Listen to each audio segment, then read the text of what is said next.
मंडळी, मला तुमची 3 मिनिटं हवी आहेत. मी बाबासाहेबांबद्दल बोलणार आहे. तुम्ही थांबून विचार करावा म्हणून. जे बाबासाहेब चालतं बोलतं या जगातलं ज्ञानाचं विद्यापीठ होते, ज्यांना जग सिम्बॉल ऑफ नॉलेज म्हणतं, कारण त्यांनी मिळवलेलं अगाध ज्ञान. बाबासाहेब बॅचलर ऑफ आर्ट्स होते, मास्टर ऑफ आर्ट्स होते, मास्टर ऑफ सायन्स होते, बॅचलर ऑफ लॉज होते, डॉक्टर ऑफ फिलॉसॉफी होते, डॉक्टर ऑफ लॉज होते, doctor of science, doctor of literature, master of laws, MA in economics, MSc economics, MA in sociology, MSc in sociology, MA in history, MA in politics, MA in anthropology, MA in philosophy, MA in psychology, MA in public administration, MA in linguistic, MA in German, MA in English literature, MA in mathematics, MA in law and justice, MA in international laws, MA in sociology of religion, international economics, MA in economics of industry.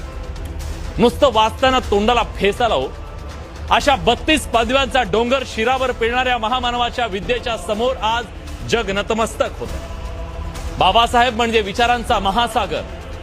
त्यांचे विचार प्रत्येकाच्या आयुष्यात उतरायला हवे. पण आज प्रश्न पडतोय, आपण त्यांच्या विचारापासून दूर जातोय का? हा प्रश्न विचारण्याचं कारण म्हणजे बाबासाहेबांच्या जयंतीचं बदलतं स्वरूप.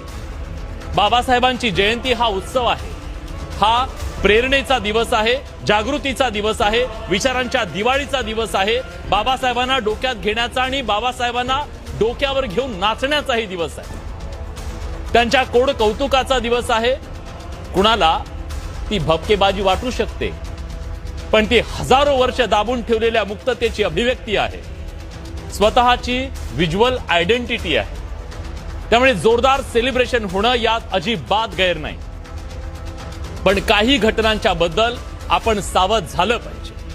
चंद्रपुरात डीजेवरून झालेल्या वादात हत्या झाली, इचलकरंजीत पोलिसांवर हल्ला झाला, मुंबईच्या वरळीत राडा झाला, छत्रपती संभाजीनगरमध्ये जयंतीच्या रॅलीत औरंगजेबाचे फोटो झळकले. हे सगळं नेमकं काय दर्शवतं? बाबासाहेब आणि औरंगजेबाचा संबंध काय? बाबासाहेबांनी दिलेल्या संविधानाचा मार्ग सोडून हिंसेचा मार्ग स्वीकारणाऱ्या हिडमाचं गौरवगान बाबासाहेबांच्या जयंतीत कोण आणि का घुसवतंय? जयंतीला फंडिंग करणाऱ्यांची गौरव गीतं का ऐकवली जात आहेत आणि त्याच्यावर समाजाला का नाचवलं जातंय? हे प्रश्न आपल्या आत्मपरीक्षणासाठी आहे.